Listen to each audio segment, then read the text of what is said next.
법사님께 질문 올리겠습니다. 첫 번째 질문입니다.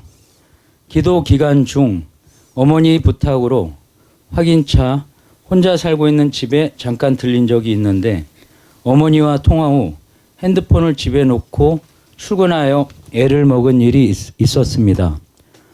같은 날 조금 떨어져 있는 곳에 있는 카센터에 사무실 키를 놓고 오는 등 골치 아픈 일들이 발생했습니다. 기도 중에는 혼자 살고 있는 집에도 가지 말아야 하는 것인지, 가족 오빠와의 통화도 하지 말아야 하는 것인지 알고 싶습니다. 두 번째 질문입니다. 회양 며칠 전 고교 동창들과 일본 여행 중이시던 어머니의 룸메이트가 마지막 날 돌아가시는 일이 있었습니다. 혹시 제가 하는 기도와 무슨 연관이라도 있는지 알고 싶습니다. 감사합니다.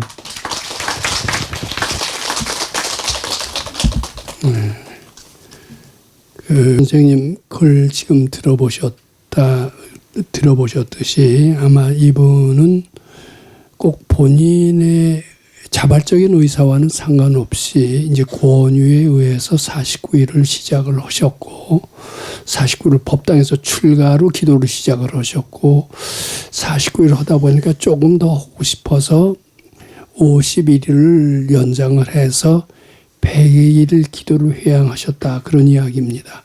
근데 이 얘기 하시기에 앞서서 이렇게 100일 기도 또 49일 기도 또 3년 기도를 이렇게 기도를 정해서 하는 것의 뜻도 잘 몰랐고 귀찮기도 하고 그래서 잘 안 했다. 근데 요번에 시작을 했다. 이런 표현이 나옵니다. 저도 아마 그랬던 것 같습니다. 100일 기도를 정해서 한다. 이게 무슨 의미가 있을까? 열심히 잘 하기만 하면 됐지. 100일, 49일 이렇게 정해서 하는 것이 무슨 의미가 있을까?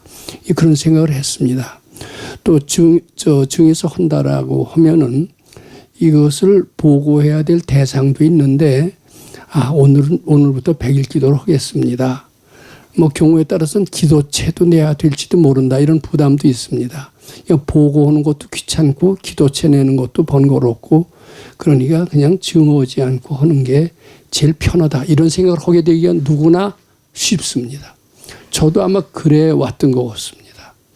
그리고 매일같이 이제 저희가 수도장에 있을 때 매일같이 법회에 들어가서 선생님을 만나 배울 필요가 뭐가 있느냐. 공부하는 방법만 일러주시면은 혼자서도 다 할 수 있는 게 아니냐. 더더군다나 점검은 가끔 받으면 되는 것이지 매일같이 받을 필요가 뭐가 있느냐 이런 생각을 많이 했습니다. 근데 제 생각이 많이 바뀌었습니다. 왜냐하면 그 생각이 잘못됐다라고 알고 선지식께서 지적을 해주셨고 고치라고 반강제로 얘기하셨기 때문에 이제 바뀌었습니다. 날짜도 정해서 하게 됐고 100일 기도할 때마다 신고하는 연습을 하게 됐고 그리고 신고하는 게 아니라 100일 기도가 끝나면 반드시 점검을 받으려는 그런 마음의 자세를 가지게 됐습니다. 근데 이게 굉장히 필요하더라고요.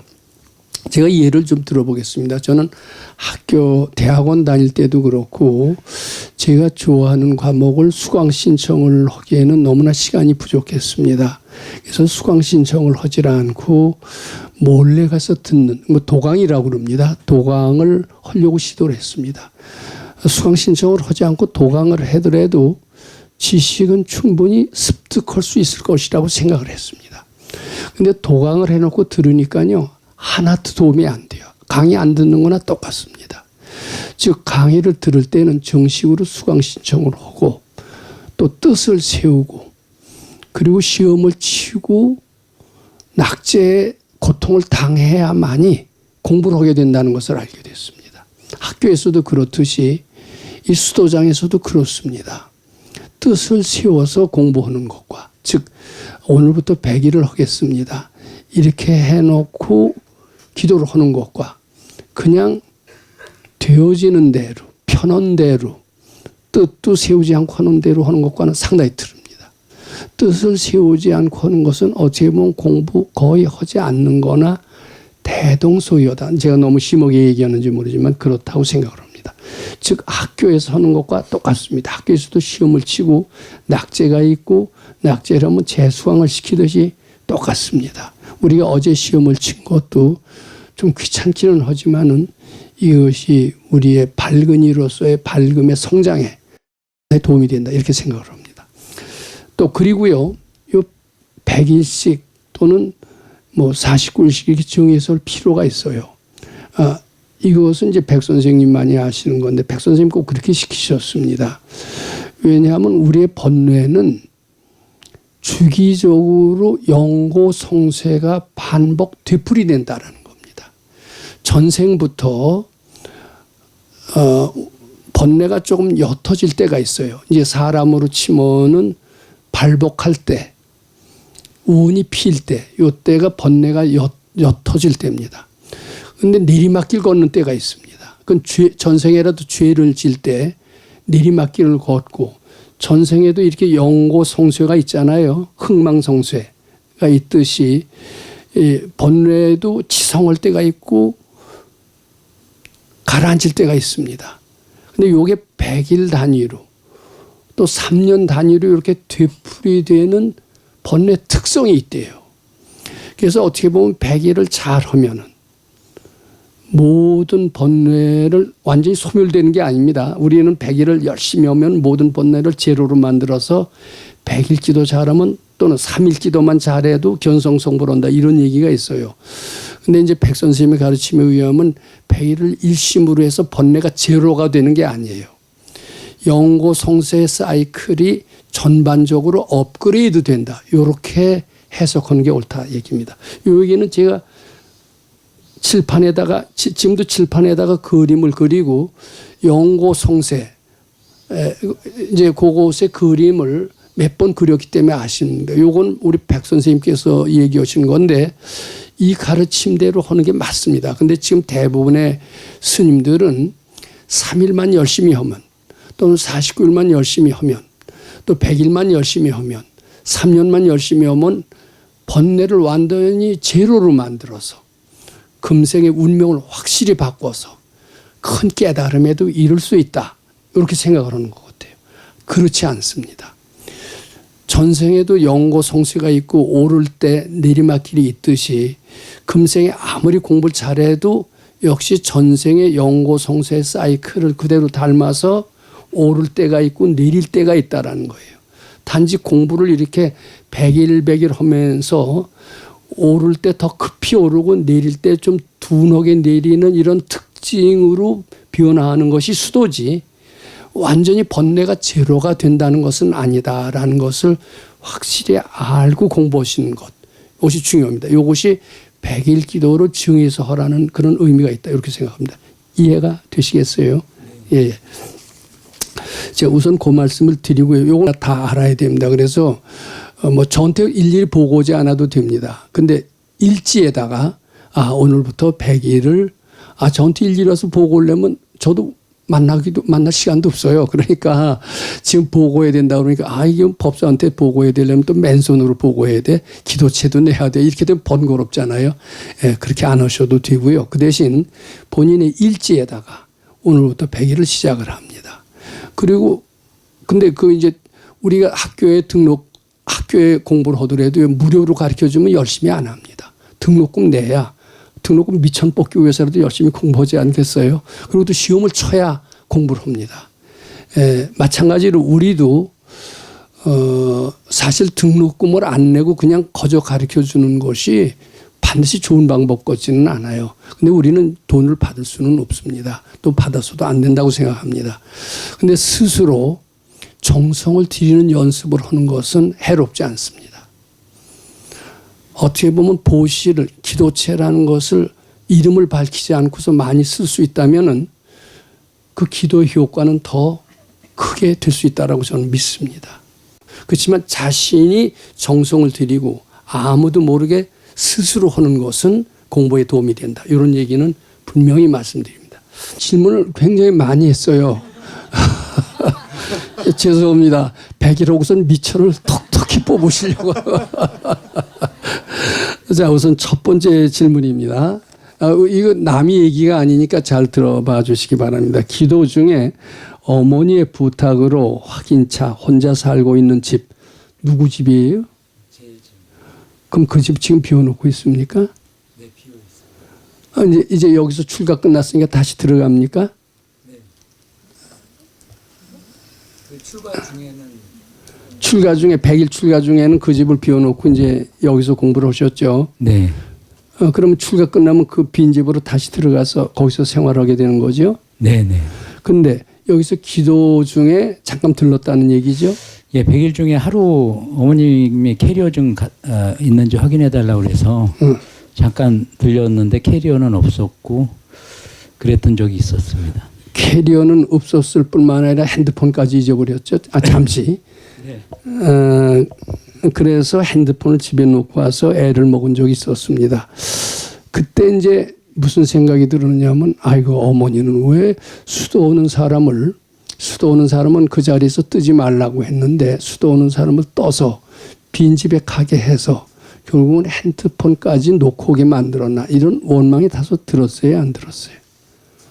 법사님이 보통 법문 때 그런 말씀을 하신 게 이제 기억이 났는데 집에 가지 말아야 되는데 어떡하나 그러면서 갔었습니다.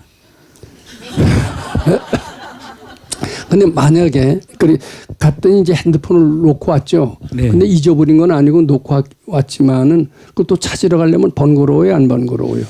왔다 갔다 하는데 한 2시간 넘게 걸렸습니다. 그러니까 좀 짜증이 나요, 안 나요? 짜증이 굉장히 많이 났습니다. 근데 이제 그 짜증이 만약에 그 법사님이 출가 중에는 움직이지 마라. 더군다나 그 살던 집에 가서는 안 된다. 아마 이런 그 교훈이라면 교훈이 생각이 났을 겁니다. 근데 마음속에서 그것을 어기면서 어머니가 하도 졸라대니까 네. 마치 못해서 갔지만은 결국은 어머니의 부탁도 들어줄 수가 없었을 뿐만 아니라 법사의 말까지 어긴 것이 늘 마음에 걸렸죠. 네. 만약 그것이 걸리지 않았다면은 설사 핸드폰을 하루쯤 거기다 불편하게 쓰지 못했다 하더라도 그렇게 짜증은 안 났겠죠. 네. 어떨까요? 근데 출가자로서의 본분을 잃어버렸다라는 그 미안함이 네. 핸드폰을 놓고 온 것에 대해서 더 짜증이 나게 만들었지 않았을까 이렇게 생각을 합니다. 네, 그런 것 같습니다. 그런 것도 그렇죠. 근데 어쩔 수 없이 어머니가 가보라고 그래서 갔다면은 그 깨름직한 생각은 떨쳐버려야 됩니다. 출가자 가질 말든가 숫제. 출가자는 뭐 혼자 살던 집에 출가자는 본래 그렇습니다. 우리는 우리의 공부를 얘기하겠습니다. 처음에 100일 끝나고 집에 한번 다녀왔습니다. 200일 끝나고는 아주 가려고 하고 집에 갔었어요. 근데 아무래도 공부를 더 할 것 같아서 200일까지는 다 다녀왔습니다. 200일 이후에는요, 집에 3년 이상을 집에 한 번도 안 갔습니다. 3년 한 번도 안 갔을 뿐만 아니라 소사라는 테두리에서 영등포도 잘 안 나갔습니다. 서울은 물론 안 나갔습니다. 이게 수도하는 사람의 보이지 않는 규칙이고 또 지켜야 될 금기사항이다라고 이렇게 저는 알고 있습니다. 그러니까 여기 100일 출가한다면 가능한 대로 뭐 직장에 어쩔 수 없이 나간다고 하지만 절에서 말하는 산문 밖에 나가지 않는 게 좋습니다. 근데 이제 나는 산문 밖을 나갔다. 뭐 직장에 어쩔 수 없이 나가지만 산문 밖을 나갔다라는 그 미안함이 결국은 핸드폰을 놓고 내리게 만들었고 놓고 내리게 만들면서 더 화가 나게 만들었다. 이렇게 해석하는 게 맞습니다. 근데 그렇게 하시지 말라는 겁니다. 그 미안함을 우선 미안함이 있으면 가질 말든가 어머니의 부탁을 어기면서 가지 말든가 일단 가게 되면은 미안한 생각을 떨쳐버리든가 이렇게 둘 중에 하나를 해야 됩니다. 그리고 핸드폰 사실 그 재앙이라는 게요. 제가 이런 얘기를 자주 했죠. 재앙이 본래 없다. 본래 없다라는 말 속에는 내가 만들었을 뿐이지 본래 있는 게 아니다. 이런 뜻입니다. 그러니까 핸드폰을 놓고 와서 나로 하여금 2시간을 또 가게 만들었으니 짜증이 납니다. 재앙이라고 생각합니다. 짜증이 나고 재앙이라고 이름을 지니까 재앙이 생깁니다. 만약에 2시간을 왔다 갔다 하지만은 2시간은 공부하는 시간의 연장이다. 받치면서 갈 수 있고 짜증내지 않는 연습을 할 수 있으니 얼마나 좋으냐. 만약에 그랬다면 그게 재앙이라고 이름이 될까요? 안 될까요? 즉 제가 말씀드리고 싶은 것은 이것은 짜증나는 일이다. 귀찮은 일이다. 왜 나한테 이런 일이 떨어질까? 그러면서 이런 재앙은 다시 떨어지기 말기를 발언하게 되기가 쉽습니다. 이런 재앙이 이 재앙이라고 이름 짓는 데서부터 재앙이 시작이 되는 겁니다. 근데 계속 좀 불편한 일, 괴로운 일이 있어도 그것을 재앙이라고 이름 짓지 말기를 바랍니다. 왜 이래 감사한 일이다라고 반대로 이름을 지어보면 어떻겠느냐 이런 말씀 드리고 싶습니다. 재앙이라는 것이 본래 있는 것이 아닙니다. 재앙이라고 이름을 짓기 때문에 거기서 재앙이 시작이 된다. 이거 분명히 알아야 됩니다. 서서 재앙이다. 이것은 나를 망하게 하는 길이다. 나는 영원히 희망이 없다. 이런 생각이 들더라도 절대로 그런 생각에 따라가거나 그것을 재앙이라고 이름 짓지 마시기 바랍니다. 이게 얼마나 감사한 일이냐. 나로 하여금 끈질긴 연습을 하게 하느니 얼마나 도움이 되느냐. 나로 하여금 수도 정신을 더 배우게 하니 얼마나 고마운 일이냐. 2시간을 짜증나고 가지 않게 하는 연습을 하게 했으니 이런 기회가 아니면 그런 연습을 내가 할 수가 없다. 이렇게 생각한다면 그건 결코 재앙이라고 이름 짓지 않는 것이고 또 달리 말해서 재앙이 변해서 축복으로도 될 수 있다. 이렇게 생각을 합니다. 그러니까 여기서도 앞으로는 여기서 좋은 교훈을 얻으셨어요. 절대로 짜증날 일이 있어도 이거 또 재앙이 또 생겼네. 나는 왜 이렇게 재수가 없어. 누워져도 코가 깨지네. 뭐 이렇게 나쁘게 이름 짓고 그렇게 되면 또 누굴 원망하게 돼요. 어머니도 원망하게 되고 다 원망하게 됩니다. 그러니까 재앙이라고 이름 짓기 때문에 여러 가지 원망이 뒤따르고 나쁜 동시다발적으로 발생하게 되는 겁니다. 그거 다 누가 한 게 아니라 내가 만든 겁니다. 재앙이라고 이름 짓기 때문에 만들어진 겁니다. 그러니까 요번에 좋은 교훈을 얻으셨다. 이렇게 생각하시는 게 좋습니다. 그 다음에 이제 두 번째 질문입니다. 며칠 전 고교 동창생과 일본 여행 중이시던 어머님이 아직 생존해 계세요? 저는 이제 부모님이 오래전에 돌아가셨기 때문에 부모님이 생존해 계신 분들 보면 좀 부러워요. 모실 어머니가 있고 받들 아버지가 있으니 얼마나 좋으냐 그런 생각 드는데 그런 생각 안 드시죠? 들어요? 아마 그런 거 모르실 겁니다. 근데 모실 어머니가 있다는 게 참 좋더라고요. 어머니가 없어 보고 아버지가 없어 보니까 그 생각이 많이 듭니다.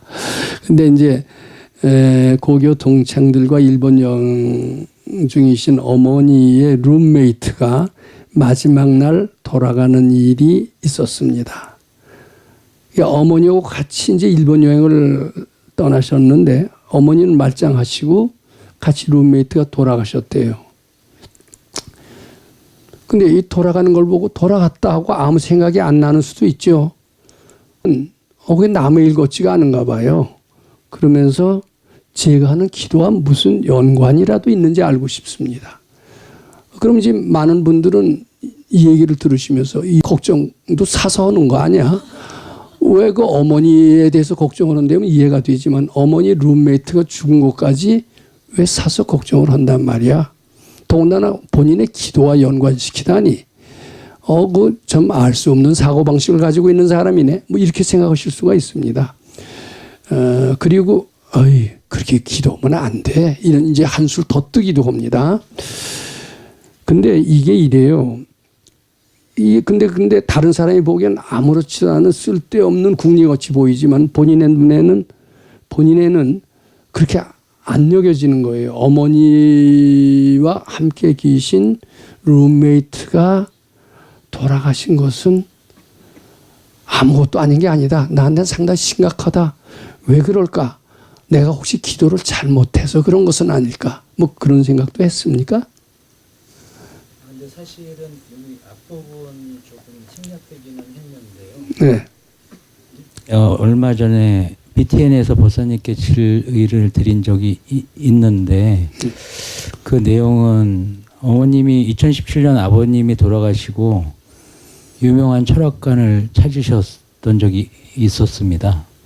근데 그때 동생이 좀 몸이 안 좋아서 어머니가 내가 오래 살아야겠다는 생각을 항상 가지고 계셔서 그 내가 몇 살까지 살 수 있겠느냐라고 물어봤고 어머님이 철학관에다 물어봤어요. 네네. 네. 그래서 그 유명하던 그 철학관에서는 80세라고 답변을 했습니다. 근데 그러한 일들을 어머니가 말씀 안 하고 계시다가 올해 80세가 되셨습니다.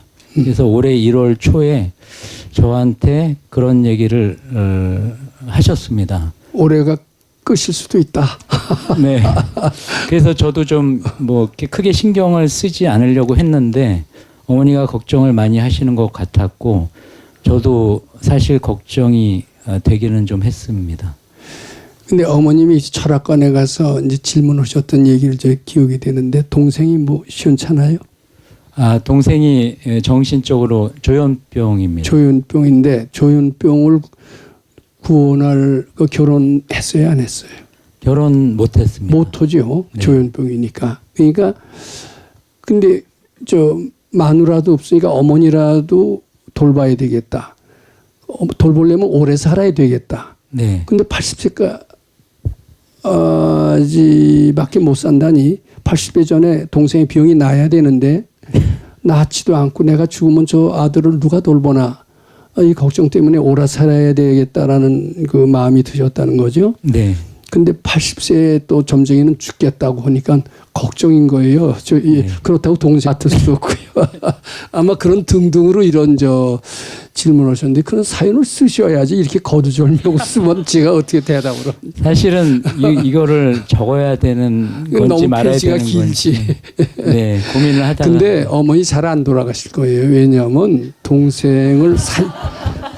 동생을 보호해야 되겠다라는 생각을 하면은 오래 살아야 되겠다는 생각으로 오래 살아야 되겠다는 생각으로 하면 오래 삽니다. 그냥 걱정하시지 마시고 점쟁이 말을 따라가시지도 마시고 어머님이 오래오래 사셔서 재앙은 소멸하고 소원은 성취해서 부처님 전에 복 많이 지으시길 바라는 그런 기도를 계속해 주시기 바랍니다. 참고로 얘기를 해드립니다만은 제가 아는 제가 종종 얘기하는 최식 선생님입니다. 그분이 부인보다 8살이나 위예요. 근데 그분의 부인도 조현병 비슷하지만 그 알츠하이머라고 그래서 약간 치매였습니다.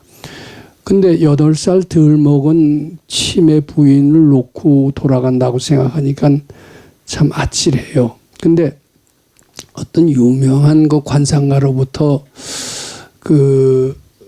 이제 그 점을 쳐왔어요. 아주 어렸을 때 점을 쳐왔는데 86세까지는 산다고 그렇게 돼 있대요. 근데 86세까지 살면은 부인하고 8살 차이니까 78세가 되겠죠, 부인이. 근데 부인은 결국은 80살 이상까지 살았습니다.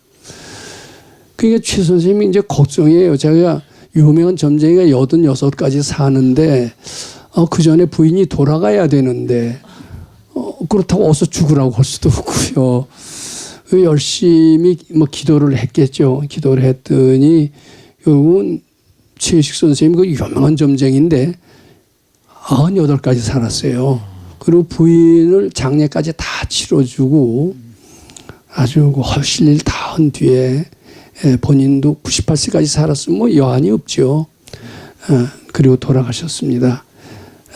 아무 걱정하시지 마시고 점쟁이 말에 너무 걱정하시지 마시기 바랍니다.